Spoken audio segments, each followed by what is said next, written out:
What's going on, guys? BladeZilla here, and today we are taking a look at a Poikilo Anolis S1 in the blue colorway. This is blue crystal tie, super nice. I can already tell based on how this is being filmed and how this is being represented on the camera, it's going to be a little bit difficult to show the crystal tie just because it really pops super loud.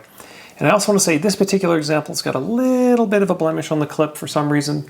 Not too sure why, but I guess it just happens to have a little bit of love on the clip. So, not the end of the world. See if we can get a different one swapped out onto this particular one. But figured I'd grab the Anolis and do a quick video on a real fancy variant of this knife. So this is on paper. I think it's called the S1, which is for standard one, I think. Looks real nice. So sit back, relax, grab yourself a cup of coffee, beer, tea, wine, whatever you're kind of into on this gorgeous day, depending on what time it is of the day, of the year, etc. I'm filming this right now in August 2025, so don't know when you're watching it, but hopefully it's a good time wherever you are. As a reminder, guys, check out BladeZilla.ca, where a lot of the knives featured on this channel are available for sale. Right now, despite the crazy bad resolution on my phone, got a lot of cool stuff on the site. So there you go, including this massive Alchem from Poikilo as well. Some new restocks on some F3s from Shiro, some WKMs, geez, some Oldenovs, some apparently Protex that are sold out. This set, I'm surprised, is still sitting here. This I discounted them, the Koenig Arius and Mini Arius numbered set. Those are very rare. And then obviously the Ends of Denmark stuff. Super sick knife brand that is a diamond in the rough, just waiting to happen. But those in hand are solid knives. Anyway, obviously Rockstead, Microtech, Protech. There's all kinds of good stuff on there. TRMs, and on it goes. But we're not there to talk about all that stuff on BladeZilla.ca.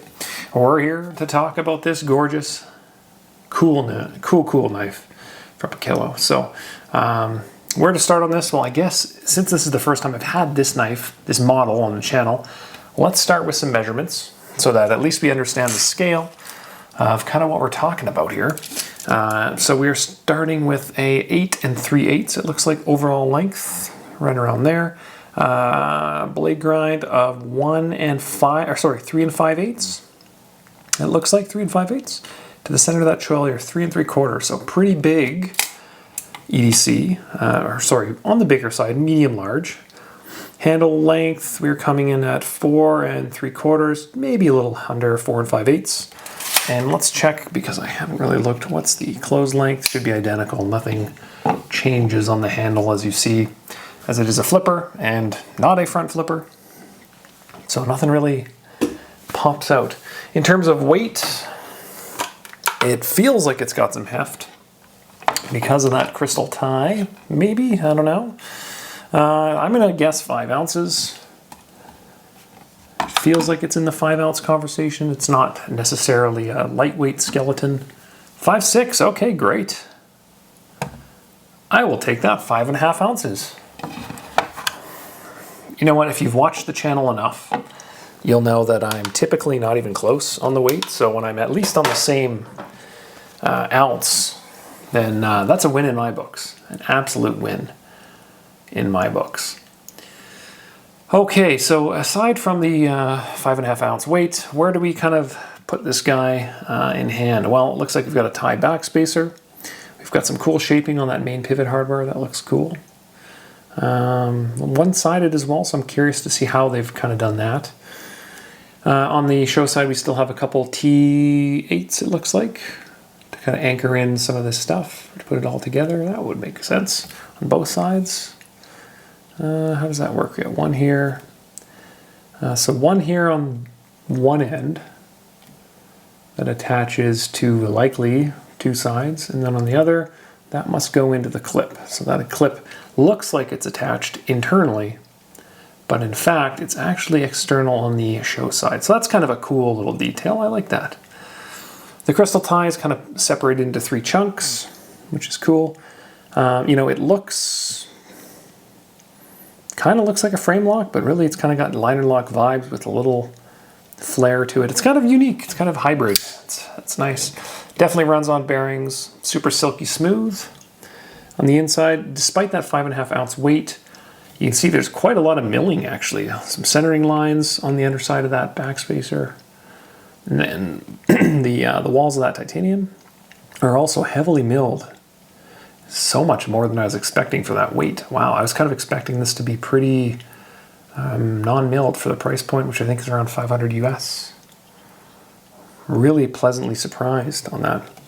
Let's see what we got lockup wise. We're about a third, it looks like, maybe a quarter, quite light on the lockup, which means that detent better be stiff. Oh, it's snappy. Great. In hand, so remember I'm an extra large glove. It feels like a thick knife because of those added kind of crystal tie blue scales.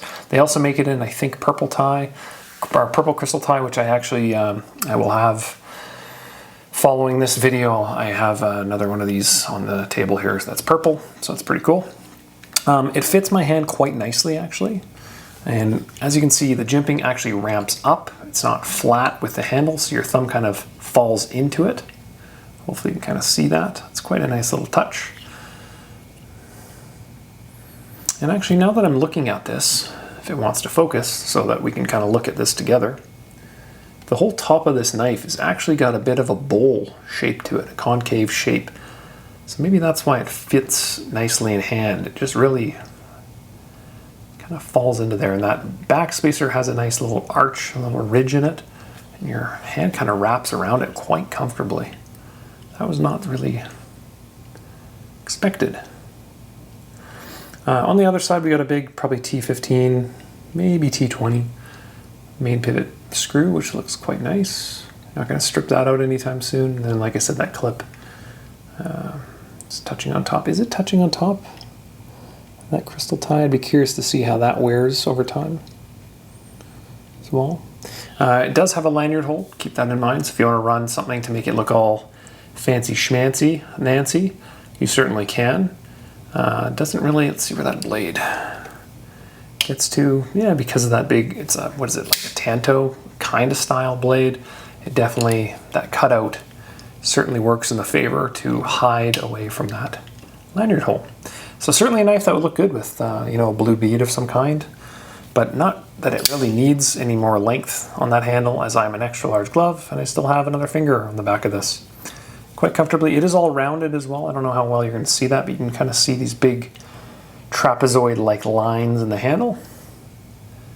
It looks like it's rounded, but it's more angular, which is always kind of cool to see. Yeah, quite a comfortable knife. And the clip being rounded, beautiful. Absolutely beautiful. The blade, as I said, it's kind of that new school style Tanto with a flat bottom. Poikilo logo's on there. This is their pearlescent, I believe they call it. Is it? Do they call it a pearlescent stone wash or something? But basically it's just a nice, smooth stone wash.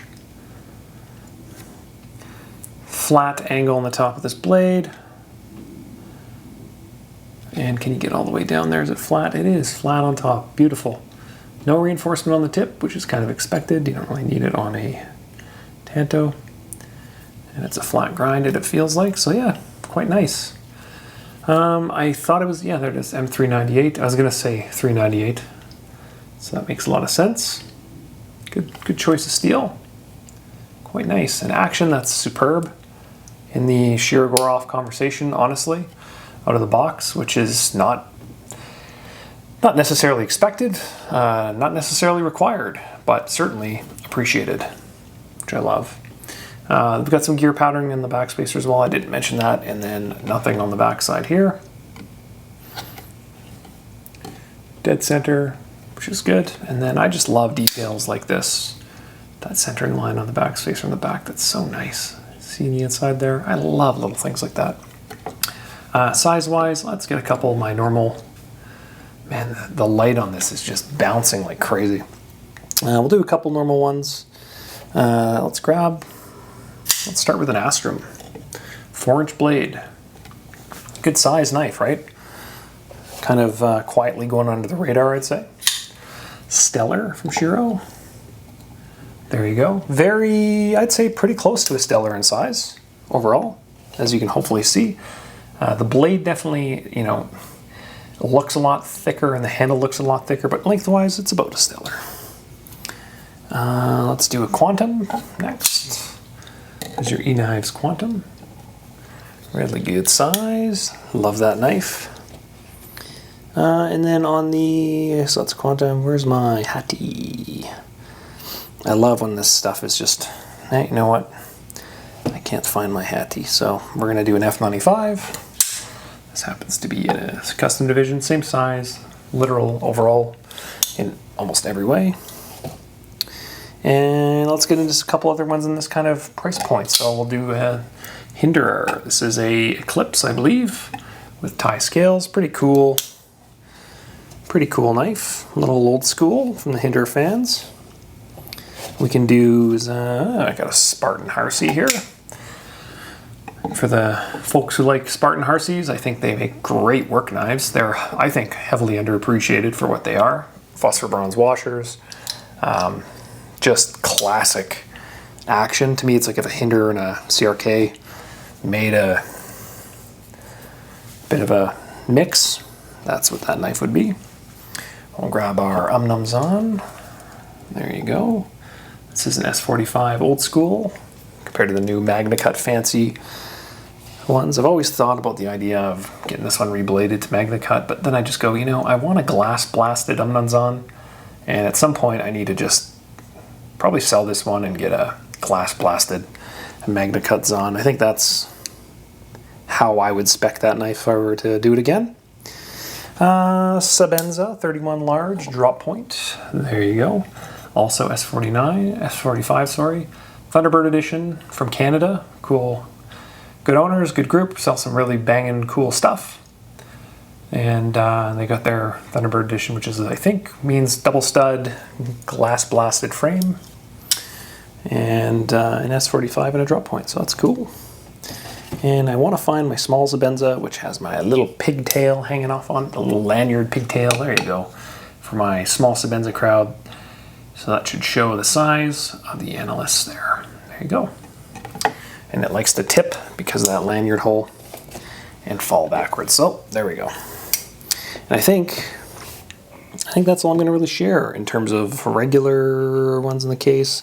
I've got a Benchmade bailout here just because I happen to have it. But there's your bailout, original color from what, 2023? Something like that when they started doing that one. So there you go. There's a couple comparables in size to the Anolis.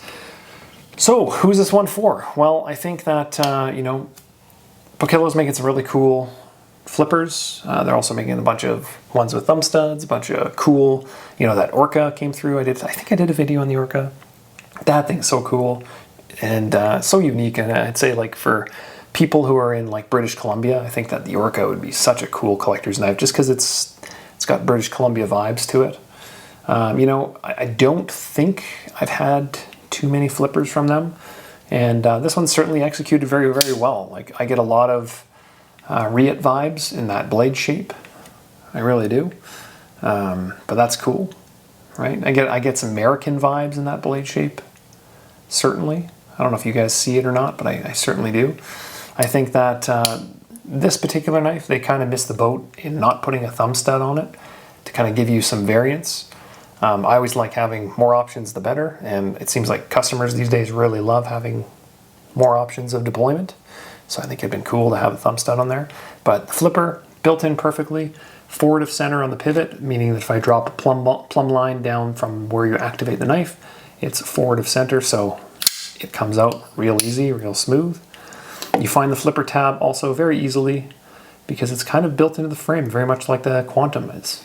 Same kind of design.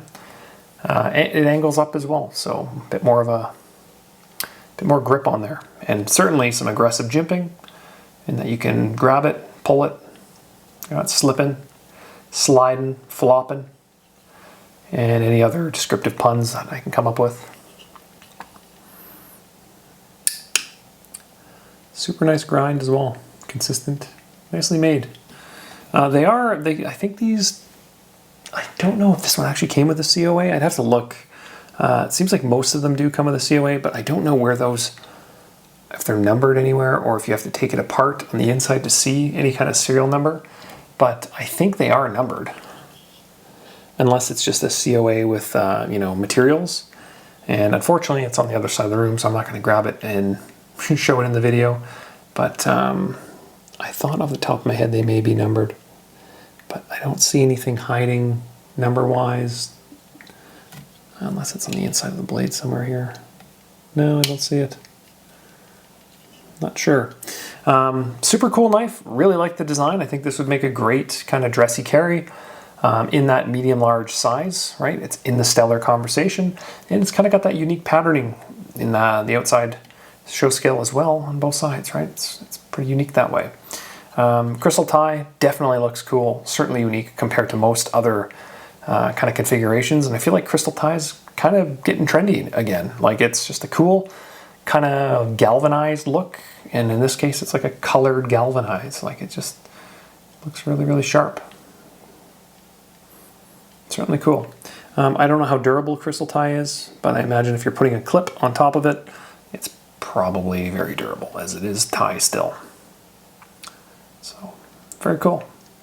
That's pretty much all I wanted to do, is show the knife, talk about the action, fit in hand, weights and comparisons, and you know, this one will be up on the site. Because of that clip, probably throw $100 off on it, just as it's no longer perfect, but yeah, super cool knife. I really dig it, and I'm looking forward to checking out the purple one as well, because purple, like electric blue, it's just kind of the new school, kind of retro making a comeback. It's just so cool. All right, well, I think I'm going to end you there. So there you go. There is your Poikilo Anolis S1. I think that's standard one, I'm guessing, on the channel. So there you go. Appreciate you stopping by, guys. Check out BladeZilla.ca. Check out TikTok, Instagram, Threads, Facebook. And if you're on YouTube watching it, which you should be, throw a thumbs up. It helps the video for new content every week. And more than anything, check out the store. Send me a DM. Let's chat blades. It's always half the fun and what makes it so special and not really like work doing this kind of stuff. It's fun. I love it. All right, well, have a great week. And until next time, see ya. Peace, guys.